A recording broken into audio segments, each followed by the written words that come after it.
if the macro numbers are not so encouraging about, we know, the emissioni, but what we know is that we already started the process. We are already in the process of reducing and changing our business model, because we need to do that. We need to use only renewable energy. We need to change also the way we enter in the house of our clients, because when we talk about to go zero, we also are talking about the emission of our products in the house of our clients. But as I said before, we have a double responsibility. And why? Because we are a media company and we talk to people. So we think that one of our main role is to raise awareness among the older ones, among the youngers.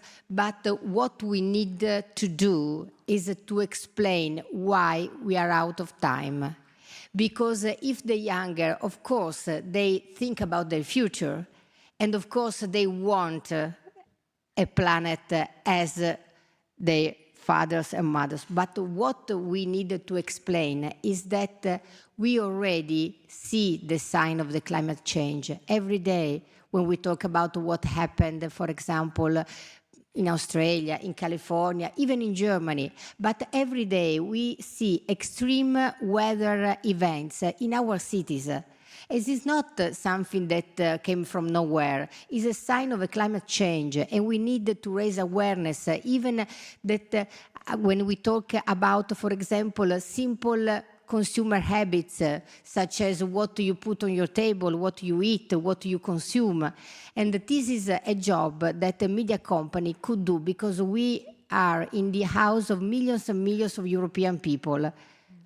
And that's why we think that our commitment could be even stronger when we have the responsibility to talk to people and to help government, because government need people with them, because the commitment we know, sometimes we will know that at the very beginning we will pay a price. We know that. It's a big opportunity, but at the beginning you will pay a price, and we need to explain people because it's worth it. Thank you.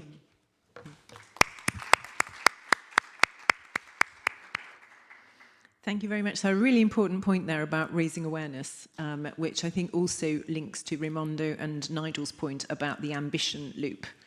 Because the more we raise ambition, the more pressure there is in society on governments, on businesses to act. Thank you very much. Well, for our final panelist today, we've talked about how this is a global challenge. Of course, it is a global challenge. So we're going to hear now, I think it's important, a voice from outside Europe. We're going to hear from Aditya Thackeray, who's the Cabinet Minister for Environment and Tourism for the Government of India. Over to you. Thank you very much indeed.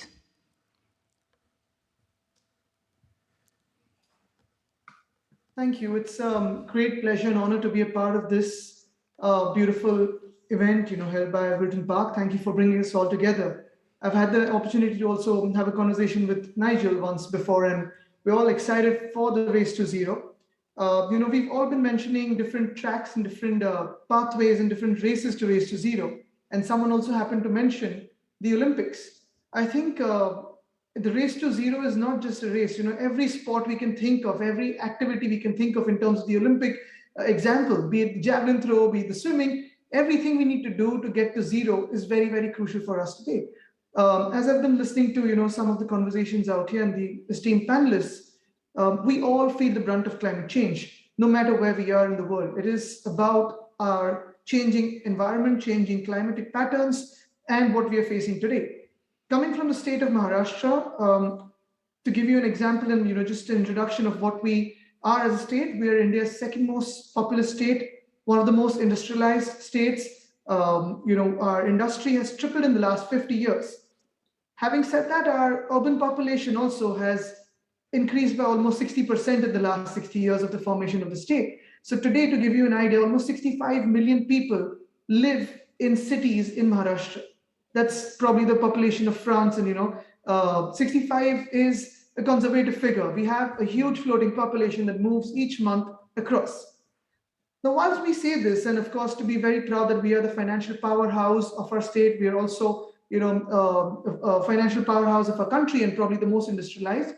51% of our state is urbanized. We also have been facing the brunt of climate change.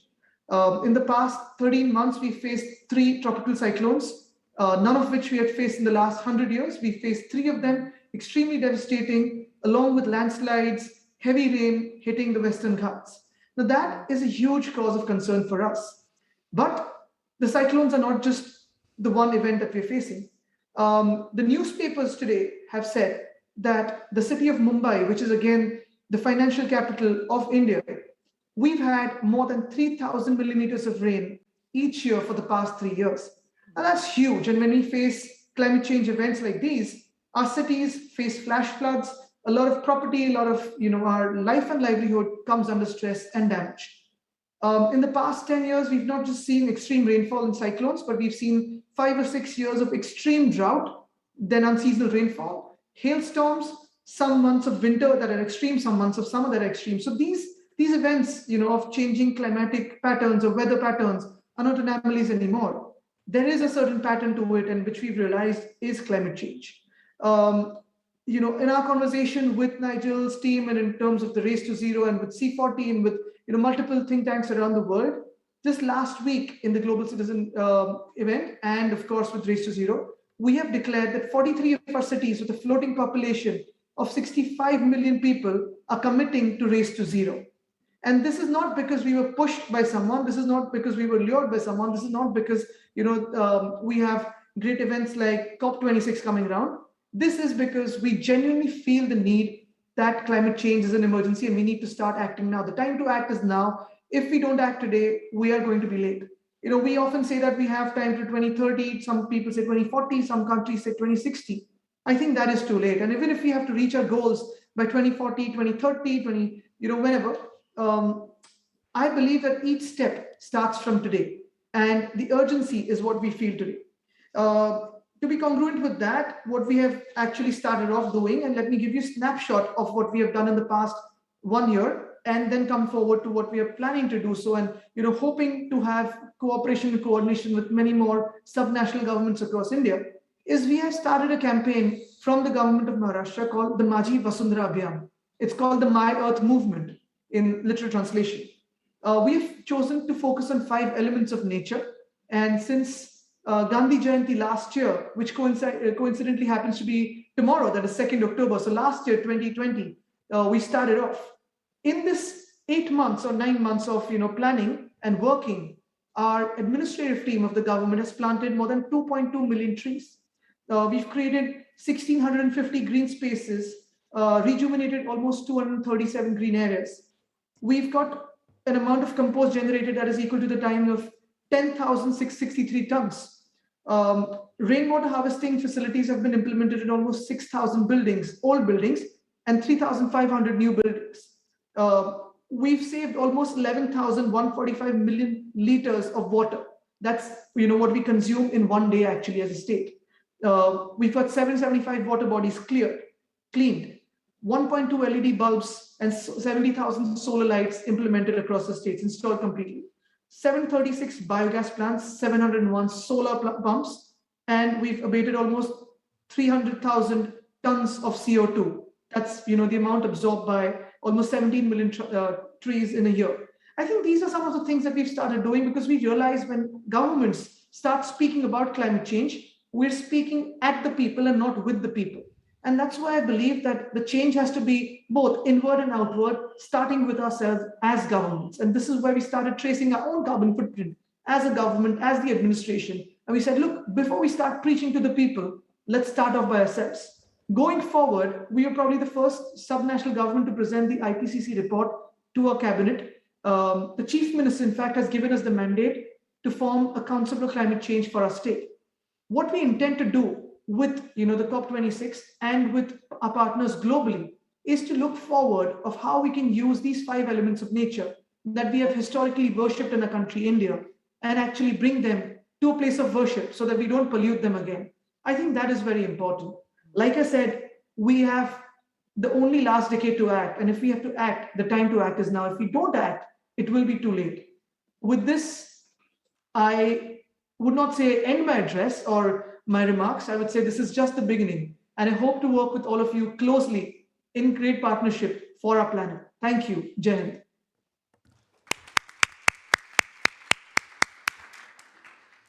Thank you very much indeed, Minister. Really powerful stories there, of course, from India on the impact of climate change, reminding us how these extreme weather events are affecting continents across the world. But also really powerful example there of the role of government in this ambition loop that Nigel talked about before. Thank you very much indeed, Minister. So now we would like to open up the conversation for discussion. I'd like to invite those of you in the room here, if you've got questions, to please put up your hand, and then I would ask you to come forward here and there'll be a microphone waiting for you. Also, those who are joining us online, if you would like to add your question online, then I will be happy to put it to our brilliant panelists. So while you are thinking about your questions here in the room, and also the questions online are coming through, I'm going to take advantage of my position as moderator and ask a couple of questions of my own. So starting with Nigel. Nigel, are you still with us? I hope so. Yes, still here. Great. Nigel, I mean, firstly, I wanted to ask you about the sectors, because of course Race to Zero covers such a wide range of sectors and actors, as you've mentioned. You mentioned what you have seen over the last few years happening in the auto industry, but which are the sectors that are proving the most difficult, the most challenging to decarbonise? Who are the runners that are still in the dressing room, limbering up, and aren't quite out there on the track running yet?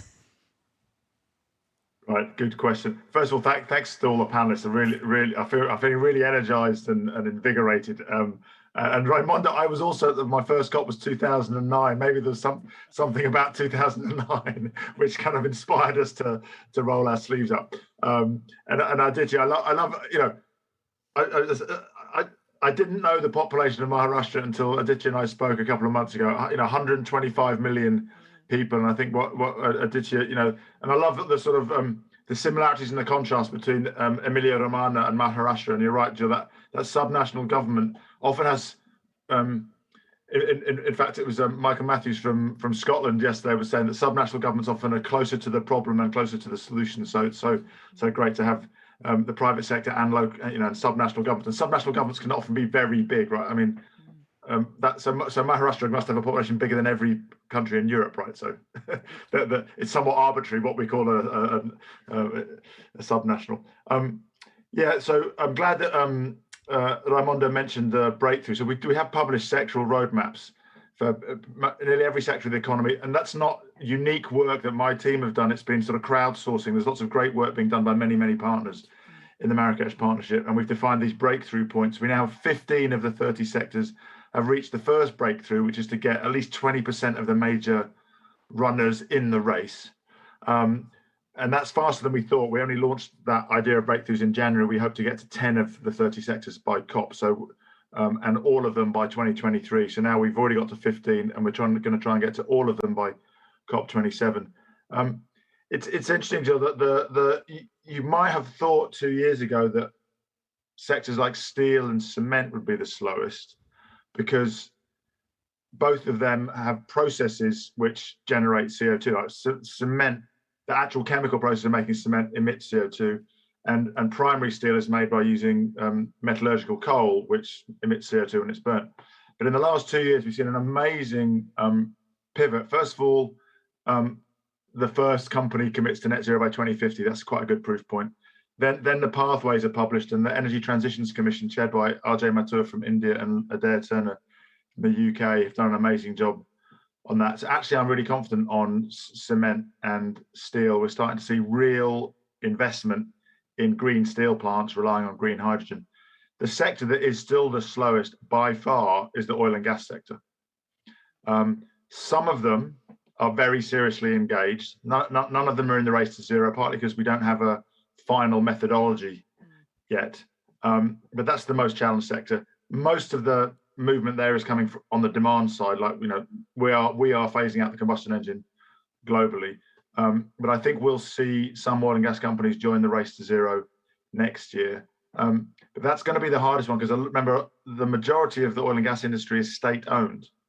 And so some of the normal levers of citizen pressure, of investor pressure, don't apply. So it's going to be challenging. We're going to have to start really facing up to how do we actually financially wind down assets before their planned economic life. There's some really encouraging work in Southeast Asia with Asian Development Bank, HSBC, and Prudential, looking at ways of buying up coal assets and running them for 10 years instead of 30 years and then closing them down. We're going to have to learn how to do that with oil and gas as well. Thank you. Thanks very much, Nigel. Really interesting. Well, picking up on that theme then, and turning to Raimondo, I mean, how is it looking here in Italy in terms of the sectors and the metrics and the challenges? Where you know, who are the fastest runners, and who's finding it more difficult to get going?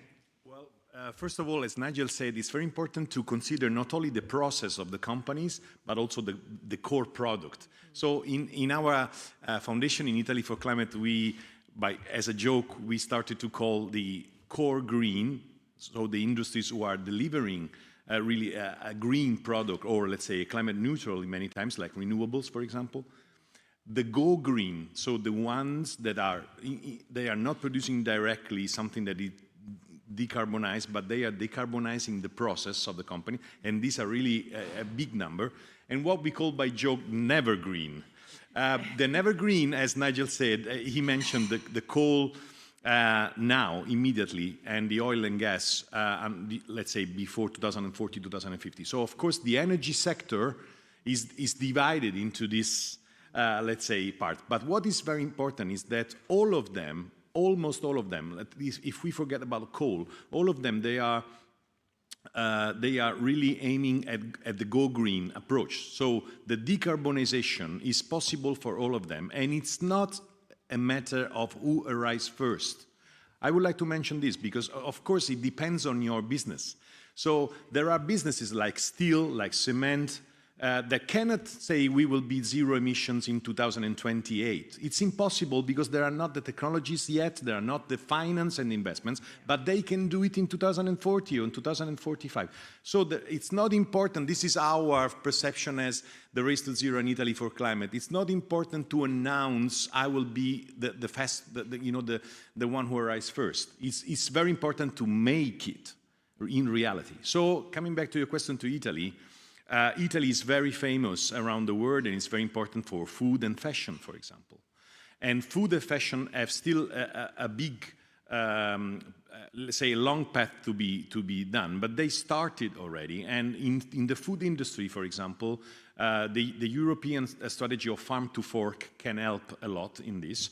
Italy is the first one in Europe in many goals like organic food and with many indicators in the food industry. And also Italy is the first one in Europe in the packaging industry, in the sustainability of packaging, recycling.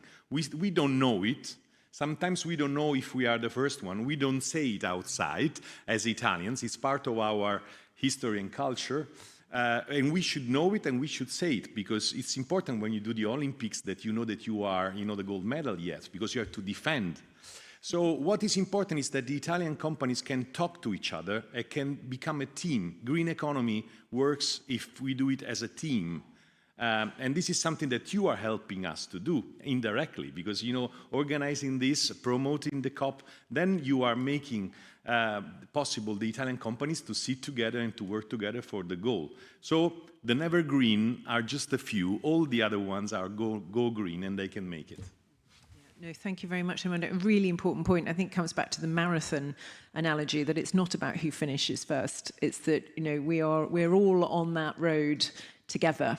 And it's a collective enterprise. And of course, it is much more difficult for some sectors than others to fully decarbonise. And what you said about the importance of technology, innovation and investments is really critical, isn't it? Because it's also by investing in research and development that we can really drive the technological innovation that we need to create new solutions.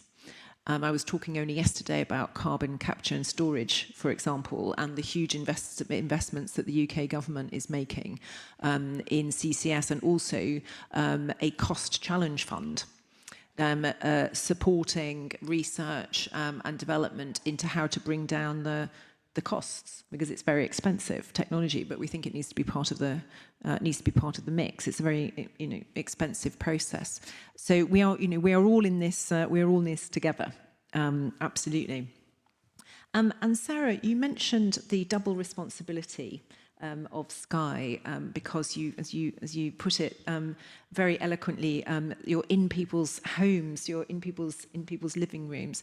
I mean, what more do you think that communications companies can do with other actors in order to raise awareness of individuals, societies across Italy, the UK, and the world? Thank you. That's a very interesting question, because it's something that we are thinking about. Because, of course, how you communicate climate change with which stakeholders, of course, will have a different result on the audience. And what I think it's worth more than a thought is that maybe we should put aside the rhetorical way to communicate climate change just as a disaster, because you are evoking always bad feelings in people, and sometimes people, if I look at something that is already a disaster, is the sense that I can't do nothing, I just ignore the issues. This is the risk of communication, of the way we communicate the climate change. Of course, we need to be aware of what is happening, that we are ruining our house, and we have only this planet. That's true, until Elon Musk will take us all on Mars to live, but so far we don't have this technology, so maybe it's better if we take better care of our home, especially for the weaker economy and the weaker countries, because it's something that I think is very important to communicate, is that not only you have a problem because you are feeling the effects of climate change in your house, but also because even if you are not an attitude to pay attention to this kind of issue, remember that, for example, immigration is related to climate change. You need to explain to people in a correct way that there are so many economic implication that, for example, even COVID is something that is related to a bad relation that now human beings have with nature.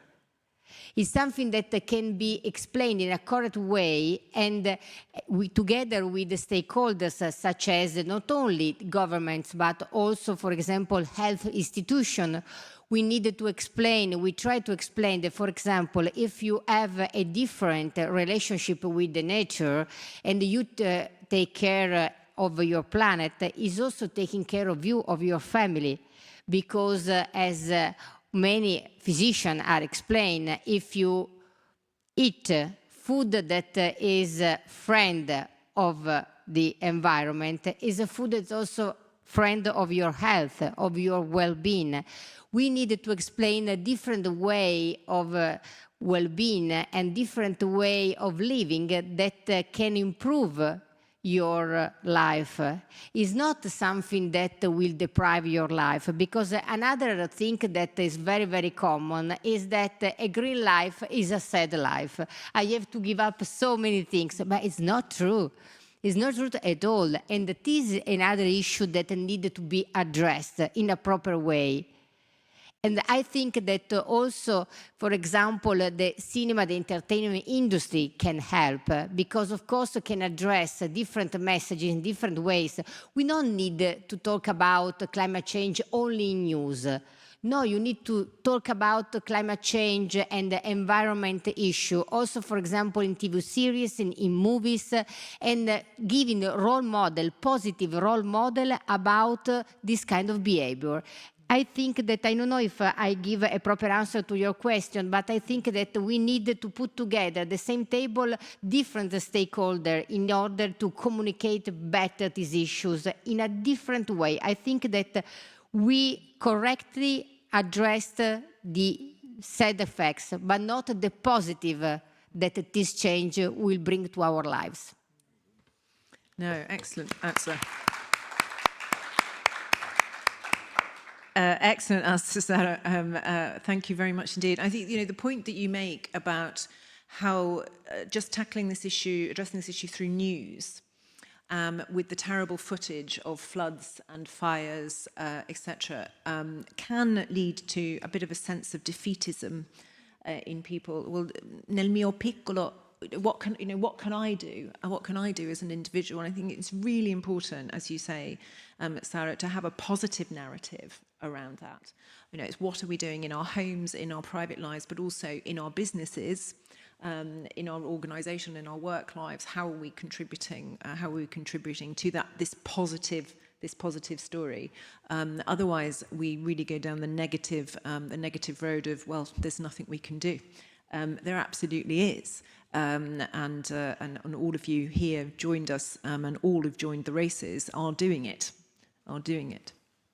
Thank you very much. I'd like to turn now, if I may, back to Minister Thackeray, who I hope is still with us. Minister, are you there? Yes, I am. Excellent. I wanted to come back, if I may, on the question of renewable energy in your region and in India, because the government of India has made the commitment on renewable energy to install 450 gigawatts of renewable energy capacity by 2030.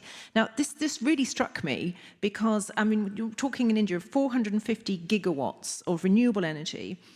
In the UK, the peak demand for electricity for the whole of the UK is just 70 gigawatts. So it just gives you a sense of the scale that we're talking about. Could you tell us a little bit about what advantages you're already seeing in your region or across India with renewable energy, and not just from an energy point of view, but also from an emissions perspective, but also from a socio-economic point of view? Again, we need to connect the whole renewable energy part to what India is looking forward to today. India is largely a population of young girls and boys, men and women who are extremely ambitious, entrepreneurial, and we want to expand in terms of, the ambitions that we have, be it entrepreneurship, be it industries, be it employment, and it's going to keep growing for a country like ours.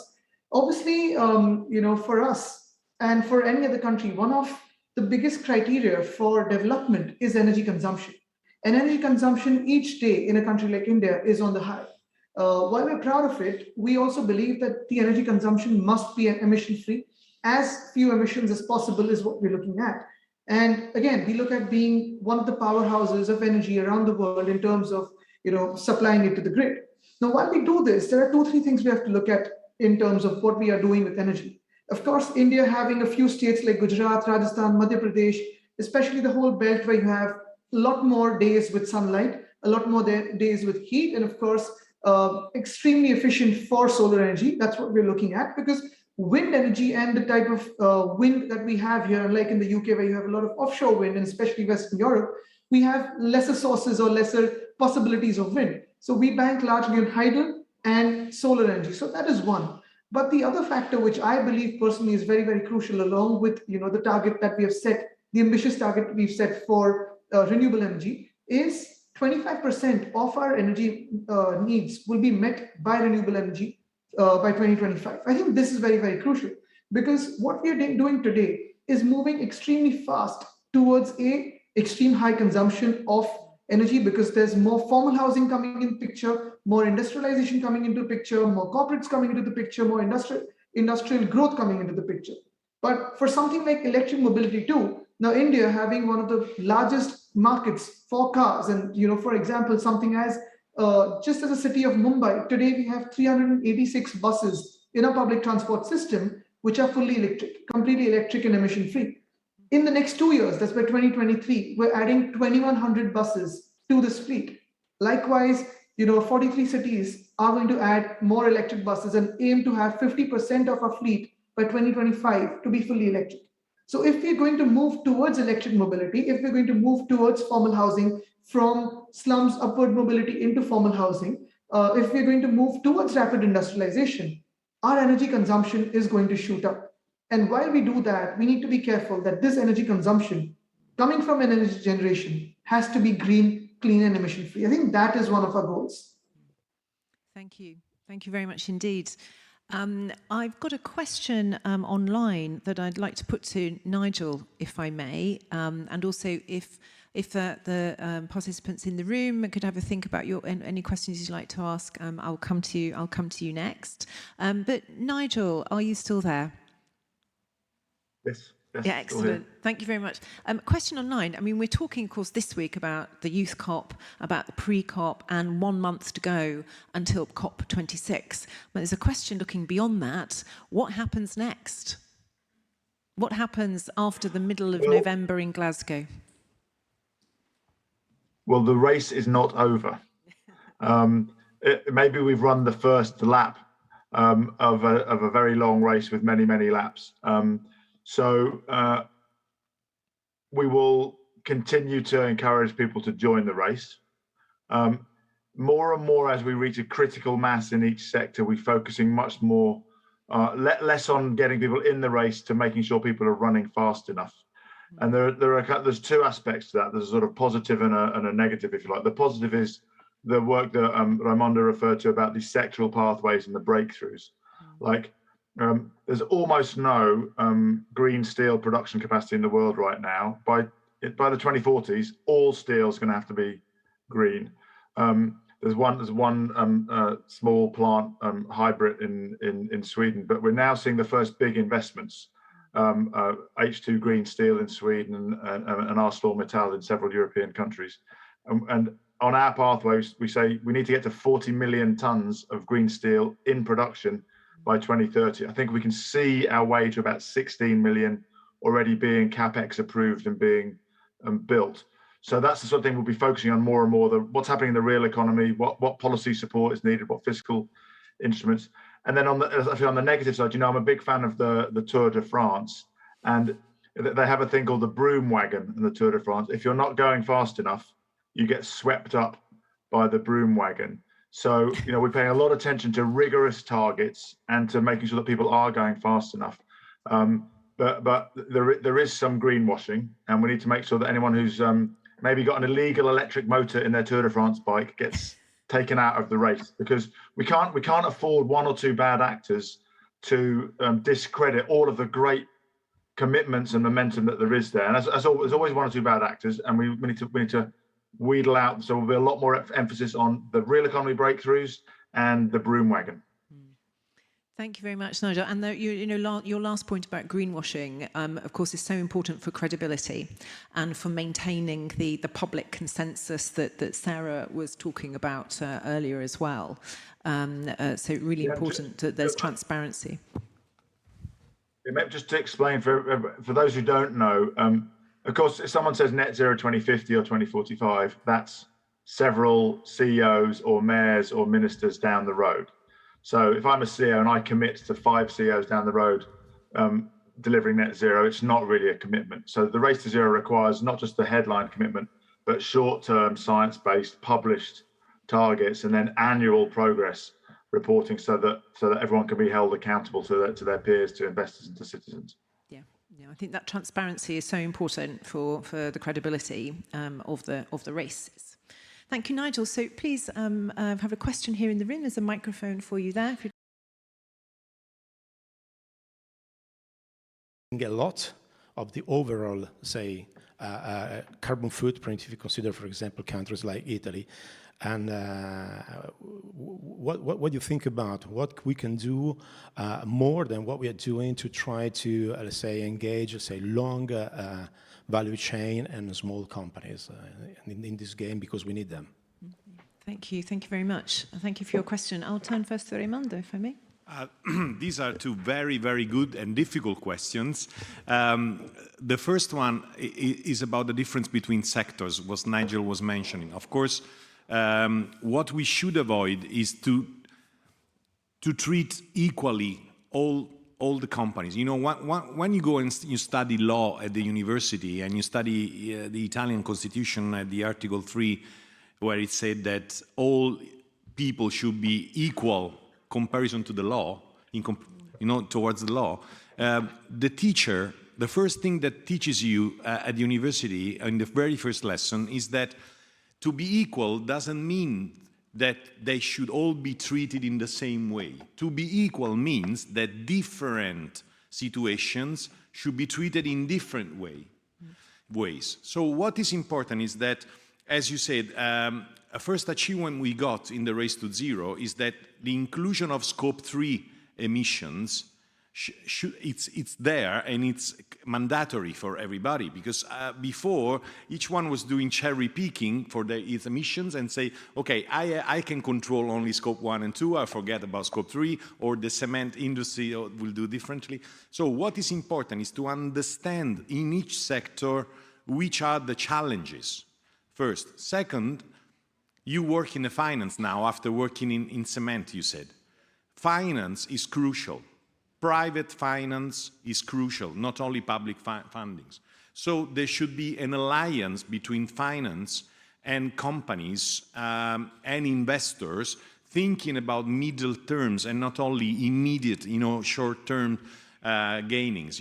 So finance is absolutely crucial in this. And this takes to the third point, and I don't have the answer to the third point because it's not easy. Small and medium enterprises. For finance, we were discussing with some of your colleagues yesterday evening, it's very difficult to finance the small, medium enterprises for decarbonization because they don't have the tools, they don't have the metrics, sometimes they don't know how to do it. So we should create the platforms where small, medium enterprises get together with finance and big companies, because big companies, for the logistic chains and for the input, they need the small, medium enterprise.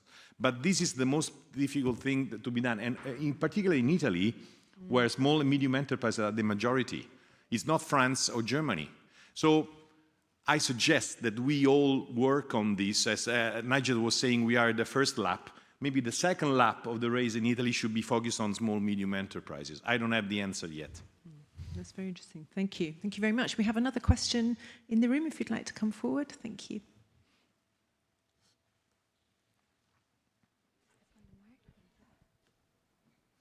Hi, I'm the CEO of a weather center, and we study the climate and the climate change since 1995. But my question is about education, because usually nobody mentions education for kids. I'm talking about the preschool kids and the primary school kids, 3 to 10 years old. Don't you think that this could be a key? Communicate, especially in a positive way, as the Vice President Barreto said, something positive to create awareness, to raise awareness, to let them know what's going on, because, in 10 years, more or less, they will decide what will be their future. They will go at the university, so they will be probably good or bad citizens, and they will face the next 20, 30, 40 years of climate change that, as we all know, we hope not, but probably in the next years will be something very, very strong, a very strong impact. So this is a question for the Vice President Barreto, and if he's connected the Ministry of India, don't you think that this is a key, this is very crucial to find a way to communicate with them, to educate them, to raise a new generation of citizens? Thank you. Thank you very much for your question. Yes, over to you, Sarah. Thank you. Thank you for the question, because it's something that we consider a priority. In fact, you, with your question, just gave me the opportunity to mention a project that we just launched that is for our kids from 8 to 18 age for Italian schools, that is called the Sky Digital Academy.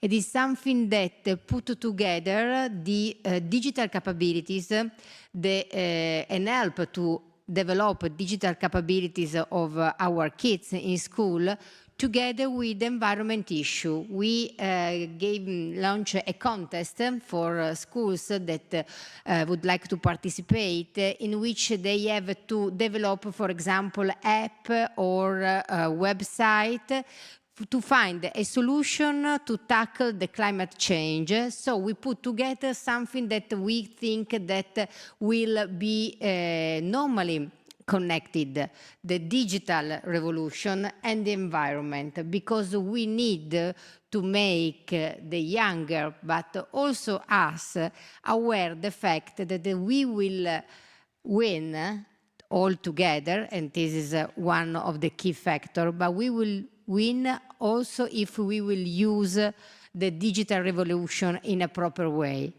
Technology is a friend of the environment if we will tackle together the issue of environment. I think that is something that it should teach in school, but not only, something that maybe we need to understand also at all ages, because sometimes we consider technology and digital something that is a part for environment. Not at all. It's something that need to work together.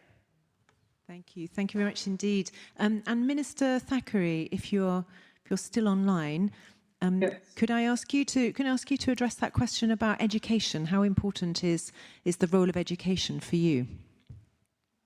I think it's extremely important. And, as a matter of fact, just about the next week, in about 5 or 6 days, we're handing over a syllabus that the Environment Department of Maharashtra has worked on along with UNICEF for environment and climate change. And we're handing it over to the State Board for Education for grades 1st to 8. And we're trying to make it more fun. It's not just going to be preachy about what climate change is, but we're going to try to get them into urban forests and urban farming, and just, the changes that are happening around the school and around the city. I think that is very crucial. So I think that will happen in the next 5 to 6 days. But along with, going with education and going, towards kids with the whole climate change agenda, I think we also need to bring in film and popular culture into this, because I remember my concerns about climate change actually started off with this one movie called The Day After Tomorrow, which was way back in 2004, 2005. And I'd gone with my school to watch it as a part of our environmental studies syllabus. I think that is where it started off with. And one more thing I would like to add is, whilst we educate the children on it and while we prepare them for climate change mitigation, for adaptation, for resilience, we also need to bring this to the generations that are beyond kids. Because very often I see that if it's a mangrove cleanup, if it's a beach cleanup, if it's a river cleanup, it's the school children who are going to do that. It's almost like a punishment to a generation that is not responsible for it. We need to also get generations responsible for it into this. So it's going to be both ways. But yes, we need to get our future generations onto this. Yeah, thank you very much, Minister. That's a really good point. I've got a question online, which I'd like to put to Nigel, if I may. And it's a question about the agriculture industry. Nigel, how are things going in the agriculture industry? Also considering the fact that, as we know, the production of meat plays a big part in terms of emissions, but it's also an important part of our diet overall. So how does it look for the agriculture industry? It's one of the most complex. Because it's not like steel or automotive. It's sort of a single technology play in a way. It's relatively simple. Agriculture is at the heart of politics and culture, right? So it's more complex. We'll talk about resilience later, but there are about 2 billion people who rely on the incomes from smallholder farms. So they're a big political voice. So that's a challenge for governments to get the pace right. It's one of the areas that's most important, though, because about a quarter of emissions come from land use change and agriculture, and about a third of the solutions. So farmers are going to be really important as stewards of the earth, as stewards of our food, and so aligning smallholder farmers and massive agribusiness is going to be I think one of the real challenges on meat. I think we should be careful to distinguish between intensive meat and extensive meat. The sort of smallholder, light touch meat production is very different from sort of obscene, massive, industrialized, bad living conditions for the animals, and kind of and extremely inefficient in turning land and water into protein. So I actually think that their technology is going to play a real place, because the kind of low quality, intensively farmed meat is going to be competed out of existence by vegetable alternatives and by lab grown meat, which is healthier, cheaper, and doesn't destroy the environment in many aspects. So complicated, but don't condemn all sort of hill farming producers of really high quality meat in the same thing. The Eat Lancet Commission on a Healthy Diet for a Healthy Planet 2 years ago did a really good job of laying out the kind of diet we need. Some small amounts of meat, but we need to get rid of the intensive meat. No, thank you very much, Nigel. And we hosted here yesterday a very interesting event on agriculture and food systems as well, looking at all of those issues in the round. I'm afraid I'm going to have to draw it to a close now. I know there are a couple of other hands in the room, but we're running out of time. I want to thank, firstly, all of our panelists for a really interesting discussion today. I think I'm taking away from this a lot of optimism.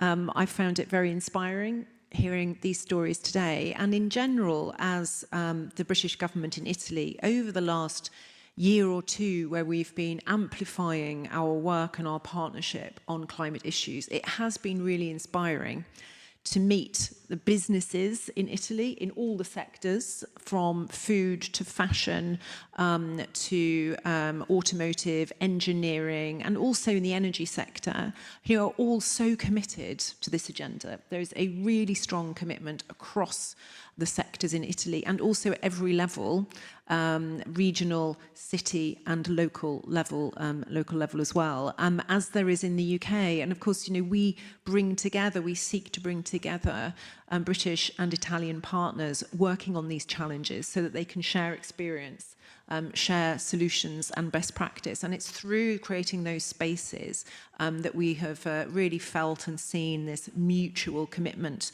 to the agenda, which is really inspiring. But of course, the race doesn't stop here. Absolutely right. Nor does our event stop here. We're going to have a pause for lunch, and then we will come back and resume and focus on the other race, the race to resilience. But before that, could I ask you to join me in thanking Nigel, Raimondo, Sarah, and Minister Thackeray for being such brilliant panelists today. Thank you very much.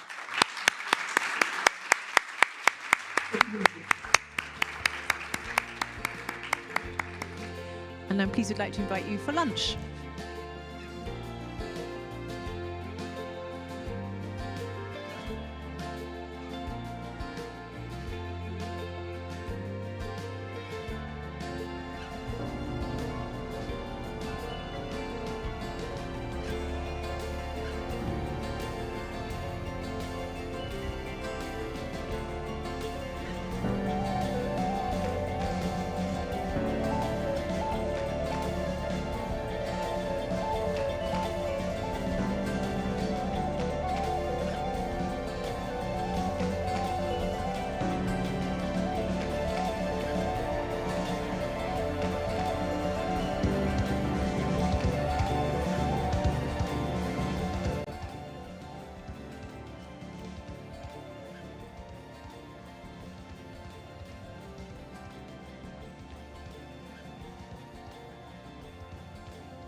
along the road to zero emissions by 2050. With a £5 billion blueprint for cleaner, greener public transport. Which country is ending the sale of petrol and diesel cars by 2030? Invented the lithium-ion battery, is home to Europe's first mass production battery factory for electric vehicles, and is developing the next generation power cells for the world's most advanced open access facility. Acting as the global hub for innovation and collaboration in high performance engineering for planes, trains, and automobiles. Where will you find 80% of the world's top motorsport engineers? 7 out